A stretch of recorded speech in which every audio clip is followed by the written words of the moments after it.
What's happening, everybody? Jermaine here, and I'm responding to a video that was sent to me by a few people. I know I would love to just be able to respond all the time, and we're working on that. We're actually working on a TV show for me where I'll be getting paid to respond to you guys, so I can start getting better information out there, because I'm realizing that there's just a lot of stuff out there and a lot of people putting information out there that's not true, in regards to what they are claiming to be experts of, or what they're claiming to be an expert in the knowledge of knowing about. I got a bunch of videos I'm getting ready to start smashing. This one today was sent to me a while ago, and it got resent to me again the other day. So I said, let me get a response on this. And it's actually on a guy, he's a Navy SEAL named Jocko, Willink. And understand, when I say he's a Navy SEAL, I'm just reading off what I read on here. I don't know the guy. I don't know who he is. He's just somebody who's got a YouTube video, and he gave some opinions on some things, and people asked me to respond. They asked me as a martial arts expert to respond. Well, one of the first question that somebody asked me was, they said, Jermaine, what constitutes an expert? What makes somebody an expert? Because if you look on here, and I'm reading here, and it says Navy SEAL Jocko Willink, and I may be pronouncing his last name this wrong, on real martial arts. And keep in mind that he is an expert in Brazilian Jiu-Jitsu. So if somebody said to me, well, what makes him an expert? They didn't hear, I don't know if he's a black belt in Brazilian Jiu-Jitsu, or if he's won tournament. I don't know. I don't know much about this guy. I'm just responding to this video and the questions I was asked. But I will say this, if anybody's claiming to be an expert, especially in the martial arts, you better have a whole bunch of damn wins in what you're claiming to be an expert about. And I'm not talking just because I may be an expert in something else, just because he's a Navy SEAL and he took some Brazilian Jiu-Jitsu classes, or even got a black belt in Brazilian Jiu-Jitsu, does not constitute an expert. To be an expert in a martial art, you have to be able to apply it, and you have to prove that you've applied what you're claiming to be an expert in repeatedly over and over again, where 99% of the time, if you have to use it, you can use it on someone, and you have to have applied it against somebody worthy of applying it on. You can't just go and pick some bum off the street, or some yahoo who's got a black belt and 5 dons on it, who really can't fight. And that's not saying all black belts can't fight, but there's most of them out there. We all know how it is out there. There's too many of them out with these black belts and all these stripes, and they've never fought a day in their life, and they can't fight. And you can't go beat one of them up and call yourself an expert in the martial arts either, because that's not a true challenge. So that's for someone to call themselves an expert in the martial arts. You better have some video proof, because video was out in the 1940s, 50s, whenever. Video proof of you whipping butt with what you claim to be an expert in. So that was the answer to one of the questions that one of the people who sent me this video asked me. Next, he was asked what he felt was best for self-defense. Well, his response, of course, you probably would think would be guns for a civilian. Okay, no, totally disagree, and I'm gonna tell you why. Number one, everybody's getting pumped up on guns. Now we know a gun, you can shoot somebody, boom, you feel like it solves your problem. Number one, you can shoot somebody 4, 5, 6 times with a 40 caliber 45 and then not drop them. They can still come at you. They can still attack you. All right, if you don't believe me, look up the video where the news reporter, the guy walked up to her with his Glock 40. Everybody always talking about their Glocks. And he filmed it, and he shot a reporter, a female. Bang, bang, bang. Shot her 3 times. Before she even knew she was shot, she turned and she was giving reports. She didn't even respond. And she turned and looked at him. Her response was when she saw the gun. She hadn't even known she was shot. Not to mention that you watch it, go ahead and surf the internet. You will find tons of videos of people getting shot, bang, bang, bang, in the face and the head, and still running off and ending up, 200-300 yards away, 4 neighborhood blocks away before they drop. It's not like the movies where you're gonna shoot somebody, boom, and they drop. So a gun isn't a guaranteed fix, and I think that's what it's being sold as. Guns are a great weapon for self-defense, but it shouldn't be your priority first. Your priority first weapon should be these: your God-given hands and feet, and this thing right here, your brain. You can outthink criminals, you can outthink attackers when you're trained and you get the right training from the right person. And I was a little surprised to hear someone, a Navy SEAL, who operates off intelligence. Navy SEALs don't get a gun and a M4 or whatever and just rush in somewhere and open fire and kick everybody butt like you see, what's his name? Dolph Lundgren or Sylvester Stallone do on the movies. They sit, they have a team that goes in, they analyze, they get everything reported back to them, they get information, they get tools, they get a team, they have a way that they go in. So this is a sneak attack, an assassin attack is the way they do it. That's nothing like the old woman walking out the grocery store and somebody sneaks up behind her and attacks her from behind. So I was a little surprised that he would say just guns, because the other thing with guns, you can't take them everywhere with you. You know, let's say you go into the baseball game. You know, the stadium is in the hood. All right, it's not out in a nice rich area where everybody feels nice and safe to live. It's in the hood. And when you park your car, you parking sometimes a half a mile away, and you got to walk through the hood to get to the stadium, because they're not letting you bring that gun in the stadium.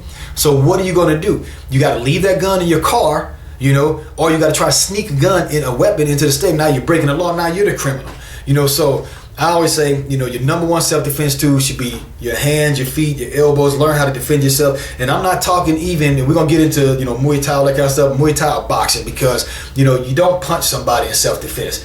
I don't punch in self-defense unless I'm just pissed off and I'm losing control and I just want to smash this fool, you know. Then, but if it's self-defense where I'm thinking and using my head, it's palm strikes, it's eye flicks, you know, it's hammer fists, it's all these things that I can use so I don't injure my hand. Because I'm going to say this to you. If, take a 5-year-old kid, okay, and tell him to make a fist and punch me in the face, what's he going to do? Nothing. All right. Tell that 5-year-old take a fist, punch this Navy SEAL in his face, what's he going to do? Nothing. All right. Now, tell that 5-year-old to take his finger and stick it as far as they can in my eyeball. What's that going to do? It's going to hurt like heck. It's going to make me, and I'm going to back off. I'm going to let go. I'm going to start thinking about my eyeball instead of about that kid or what I'm trying to do to that kid. Same thing with an attacker. Same thing. You take that finger, stick it in this Navy SEAL eyeball, he's going to do the same thing. So when you learn how to use your God-given tools that you can take anywhere with you, you can learn how to feint attackers out of position. You can use awareness to see where they are, to identify what's coming before it happens. And then when you know how to use these, you always have your weapons with you. You always have something you can use. So a gun is not the number one tool for self-defense. It's your God-given weapons, your hands, your brain, and the proper training in the right kind of martial art techniques. It doesn't even have to be a certain style. It's got to be the proper techniques that you can use, okay? Always remember this, I always say this, you know, an intelligent person without a gun will defeat a stupid person with one any day, all day. You know, I teach a beyond CCW class where, you know, we notice that the hype is now everybody's carrying guns. They go buy this cool gun, they take a picture of it, put it up on Facebook or, you know, on Twitter or whatever it is, and say, nobody's going to do anything to me because I got this gun. All right. No one ever brags about their training with the gun. You know, hey, I just took this course, this Beyond CCW course. I just took this attack drawing course. I just took this course on how to do this better. Nobody ever brags about that. That's because everybody thinks the answer is just a gun, and that's not it. That's not the answer. So if you go into weapons, you know, get trained with them. But your first best is these right here. Okay. Another question he was asked was the best self-defense martial art for self-defense, and he said Brazilian Jiu-Jitsu. No, I'm telling you right now, no. And I'm coming to you as someone who's studied Brazilian Jiu-Jitsu and has used it in real combat on the streets, you know, in bodyguarding and bouncer situations, and use it in the MMA cage. And I'm gonna tell you right now, the only place that Brazilian Jiu-Jitsu has ever helped me personally has been in the MMA cage and in the gym, where nobody else could jump in, and I wasn't laying on glass, all right? You do not want to go to the ground in self-defense. Well, first of all, when you go to the ground in self-defense, you lose your retreat. You can't get away. If things are going bad and it's not working and you're on your feet, you can run. You know, and then secondly, there's so much is that a criminal, an attacker, they usually travel in groups. They're not going to usually be by themselves. Very rarely does one person attack somebody. And when you're on that ground, his buddy's going to kick your head in. And I speak from experience. As a bouncer, when I was training, I was learning Brazilian Jiu-Jitsu, and it was the pumped up thing, and I was learning Russian Sambo was the pumped up thing, you know, and I was learning all my stuff, and I was out there kicking everybody butt in the cage, and sometimes we get in the bouncer situations, and we out there whipping butt and fighting groups of people, and I get a hold of one guy and hip toss him and go to one knee, just to get ready to put an armbar, standing Russian Sambo armbar, not Brazilian Jiu-Jitsu, Russian Sambo from a standing position, and a foot would come and just almost kick my brains out. Another time, somebody grabbed my hair and yanked me off the guy. I said, anytime I get near on that ground, I almost got my head ripped off.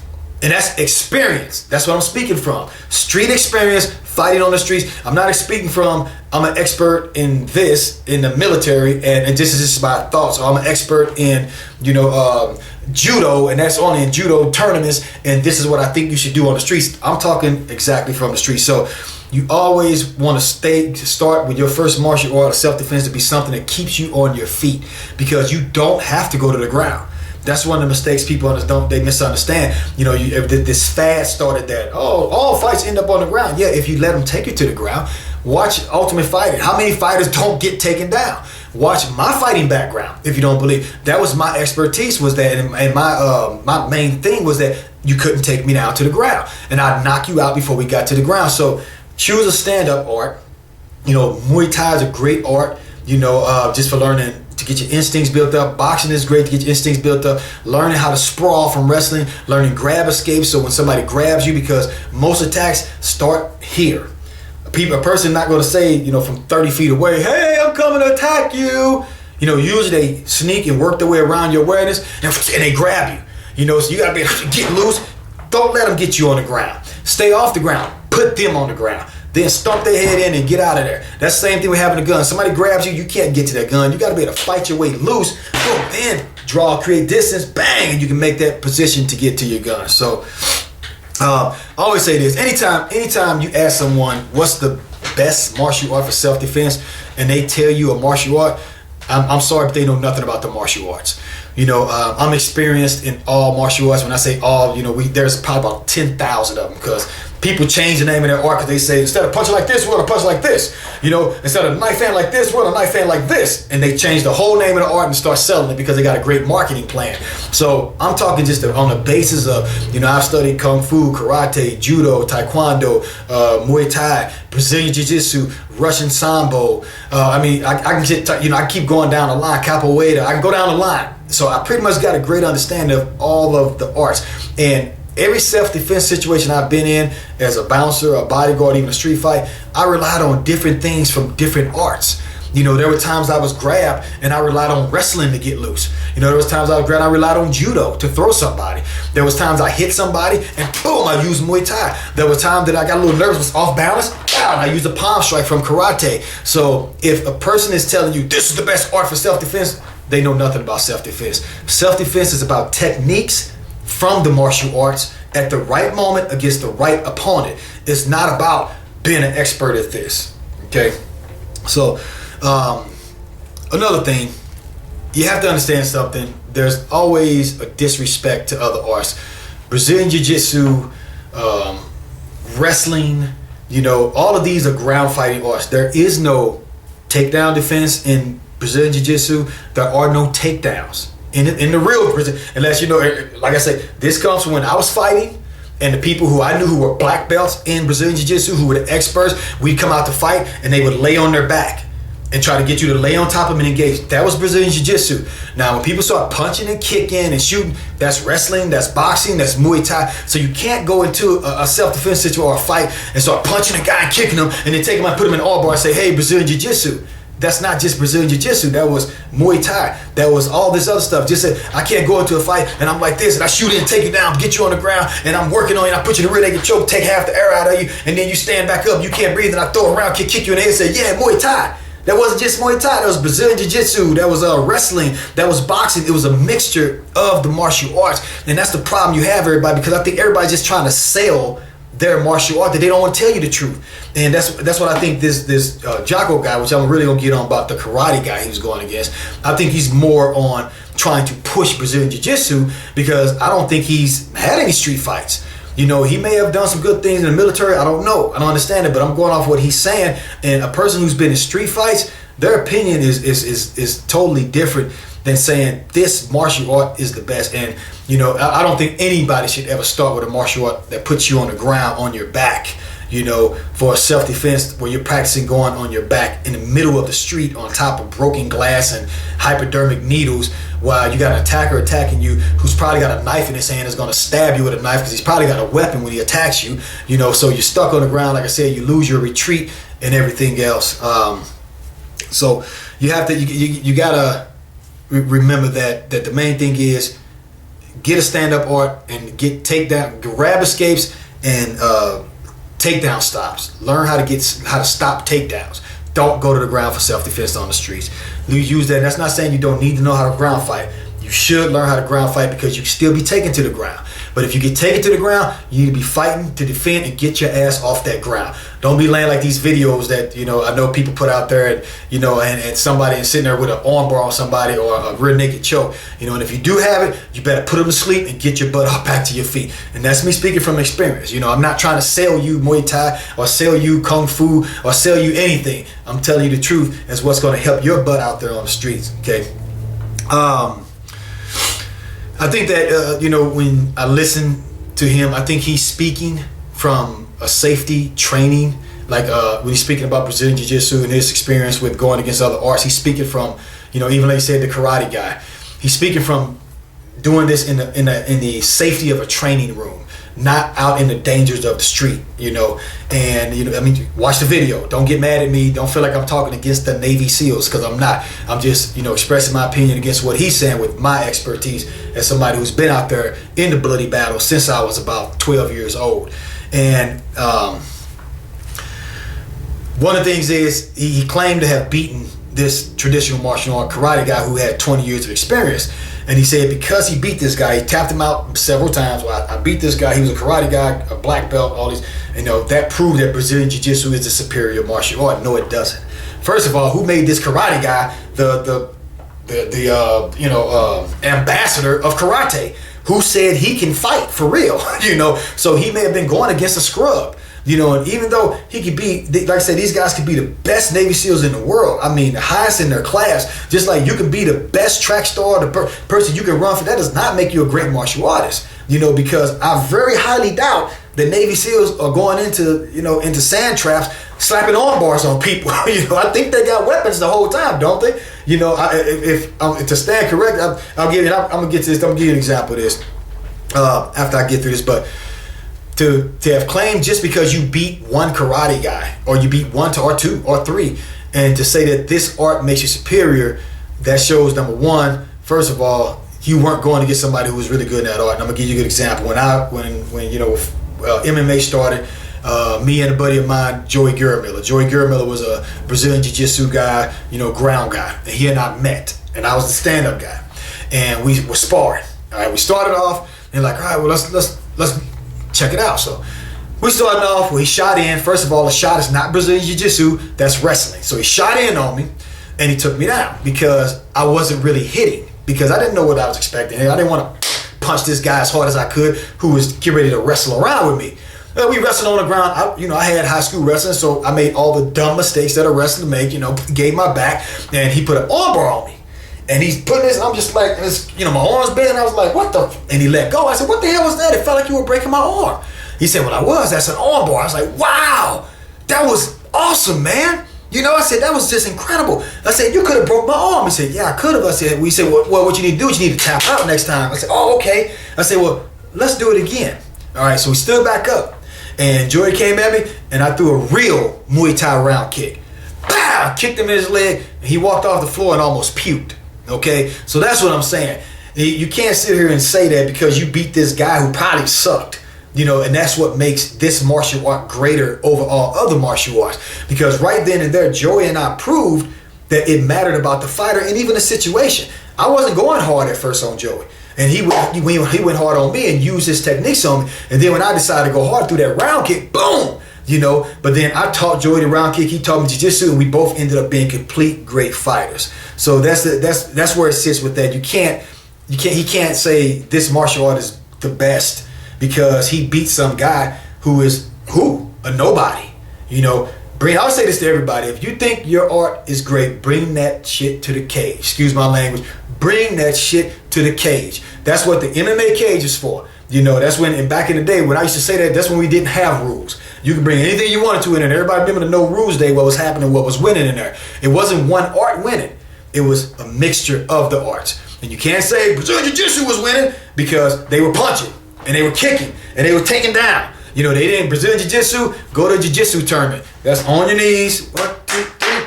let's grapple. That's what it would be. And you can't start a fight like that. You'll get kneed in your face, you know. So we have to keep real and keep clear and respect every martial art for its place that it plays. You know, if it plays a place in the self-defense, if it plays a place in a win, respect the other arts. Don't just try to sell your own art. You know, you're not being real with people out there. All right, so good example. I had a student. He trained under me. He was great student. And he left for the military. He went to the Army. And he became a head of the anti-terrorism team. And he came back, you know, been to war, you know, all the Afghanistan stuff. He came back and he said, hey, I'm really disappointed in the martial arts we're learning in the military. And I said, really? He said, yeah. I said, well, okay, well, what are you learning here, you know?